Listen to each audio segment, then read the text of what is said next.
안녕하세요. 헌터입니다. 오늘 분석해볼 기업은 삼성전자입니다.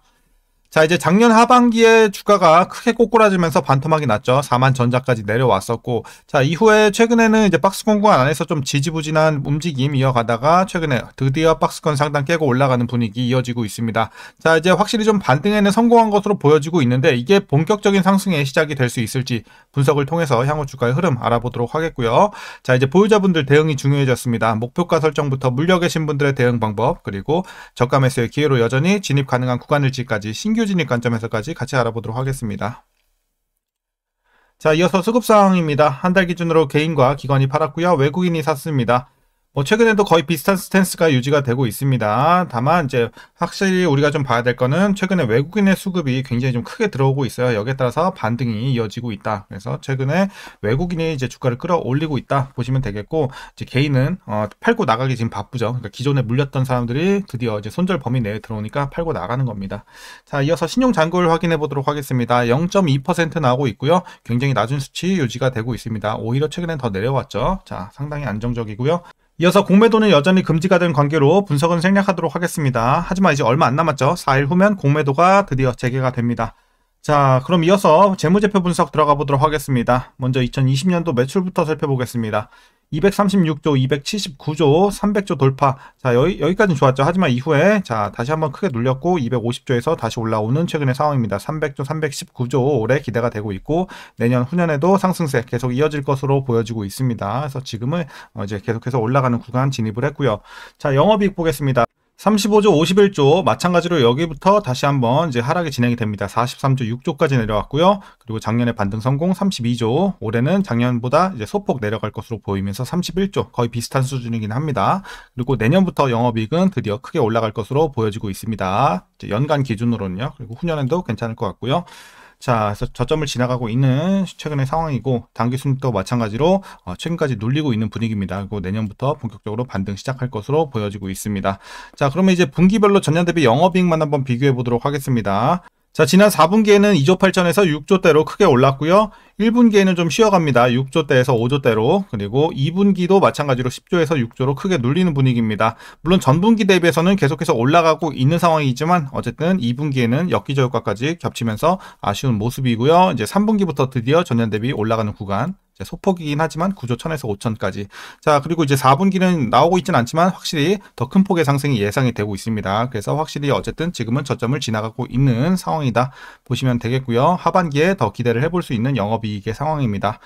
자, 그럼 이어서 부채 비율 살펴보도록 하겠습니다. 과거에 30대에서 최근에 20대 계속 유지가 되고 있네요. 상당히 좀 안정적인 부채 비율 좋아 보이고요. ROE 보겠습니다. 9, 13, 17까지 올랐다가 자, 실적과 마찬가지로 4까지 눌렸습니다. 그리고 이후에 9, 7 좀 들쭉날쭉하지만 아직은 두 자릿수 진입이 좀 힘들어 보입니다. 그래도 내년에는 9.5까지 괜찮은 수치까지 올라갈 것 같고, 후년에는 두 자릿수 진입 다시 예상이 되고 있습니다. 자, 이어서 EPS도 마찬가지로 올해까지 살짝 눌리고 있고, 내년에 반등 기대해 볼 수가 있겠고요. 자, 그리고 올해 배당금은 1516원 전년 대비 소폭 올라갈 것으로 예상이 나오고 있습니다. 그래서 만일 이대로 배당을 하게 된다면 현재 종가 기준으로 계산했을 때 배당 수익률은 약 2.47% 기대가 되고 있고요. 삼성전자 우 같은 경우는 2.98% 기대가 되고 있습니다. 거의 3% 육박하고 있습니다.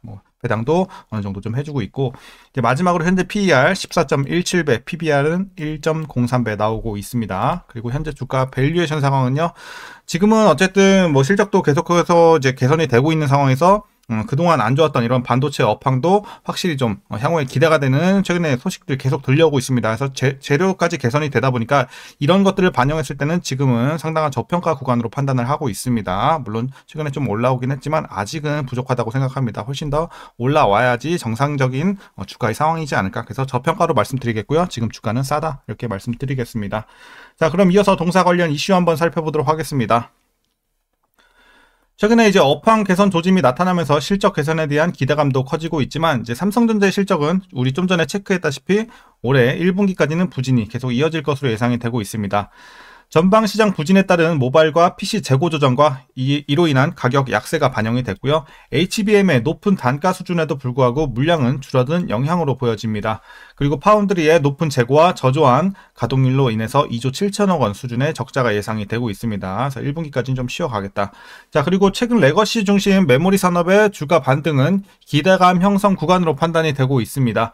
이는 수요에 의한 기대감 형성, 그리고 중국 CXMT의 차질, 낸드 가격 인상 등의 요인에 기인하고 있습니다. 게다가 올해 편성된 중국 이구안신 보조금 규모는 24년 대비 배 이상 증가하면서 중국 내부 수요를 촉진하고 있습니다. 또한 최근 중국 빅테크 업체들은 엔비디아의 H20 칩을 대량 주문하면서 서버용 D램 수요에 대한 기대감도 형성이 되고 있습니다.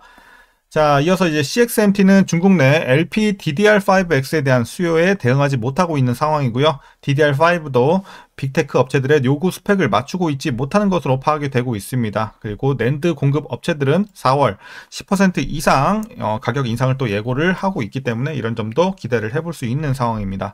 자, 그리고 그동안 기다렸던 1BNM, 1CNM D램, 그리고 HBM3 결과 시점이 다가오는 중으로 아직까지는 큰 실패 요인이 없는 것으로 보여지고 있고요. 2분기 가면서 관련 기대감이 주가에 또 반영이 될 것으로 보여집니다. 그리고 올해 전체적으로 봤을 때는 이제 뭐 서버 시장이 사상 최대 판매량을 기록할 것으로 예상이 나오고 있습니다. 올 1분기 수요도 과거 계절성 대비 강한 흐름을 또 보여주고 있고요. 범용 D램은 HBM 공급 증가에 따른 반사 이익으로 하반기 가격 반등이 예상이 되고 있고, 낸드는 공급 업체들의 감산 영향으로 2분기부터는 좀 가격 반등을 기대해 볼 수가 있겠습니다. 자, 이제 마지막 이슈입니다. 이런 업황들뿐만 아니라 이제 최근에 삼성전자의 경영진이 사직생의 각오로 기업 가치를 높이겠다 이렇게 밝힌 점도 투자자들의 기대를 키우고 있습니다. 최근 레거시 반도체 업황 기대감에 이어서 삼성전자는 주총에서 기술 전문가들을 이사회에 보강을 했고요.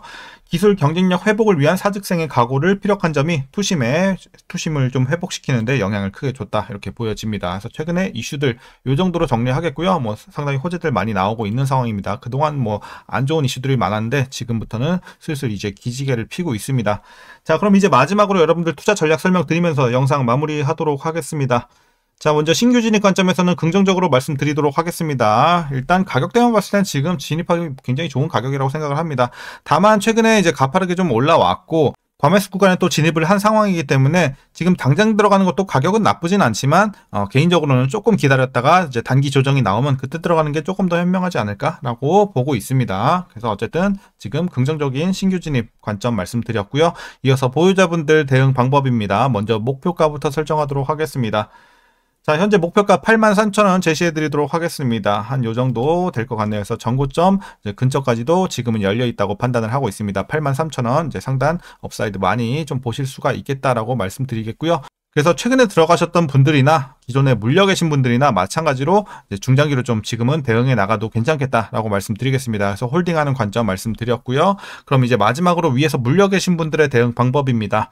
자, 이제 평단 관리가 중요하겠죠. 이제 여러분들 평단 어떻게 좀 주시냐면요. 자, 라인을 드리도록 하겠습니다. 제가 봤을 때 7만원 라인 요거 하나만 드리면 될 것 같아요. 그래서 자, 이상적으로는 7만원 밑에 여러분들이 좀 7만원 언더로 위치시켜 주시고 평단 요 밑으로 맞춰 주시고 계속 보유해 나가는 전략이 좋겠고, 자, 다만 이제 여러분들이 이미 7만원 밑에 보유가 되고 있다, 평단이 이미 7만원 밑에 위치가 되어 있다 하시는 분들은 굳이 물탈 필요 없겠습니다. 여기선 비효율 구간이기 때문에 자, 물타봐야 손해죠. 그래서 계속 보유만 하시라고 말씀드리겠습니다. 그래서 7만원 위에 계신 분들에 한해서는 좀 물타서 7만원 밑으로 빼고 보유, 이렇게 정리하도록 하겠습니다. 그래서 이제 앞으로 삼성전자 오를 일만 남았기 때문에 뭐 여러분들 제가 봤을 때는 지금은 뭐 크게 걱정할 건 없다. 악재들도 이제 기존에 다 반영이 됐고 우리 하반기 기대하면서 이런 기대감이 이미 선반영이 시작이 되고 있는 거긴 하지만 어쨌든 꾸준하게 좀 중장기로 끌고 나가야지 뭐 단기로 보기엔 조금 그건 아니라고 생각해요. 그래서 중장기로 좀 대응하는 게 지금은 현명해 보이겠다라고 말씀드리면서 오늘 영상 마치도록 하겠습니다. 그럼 오늘도 시청해 주셔서 감사합니다.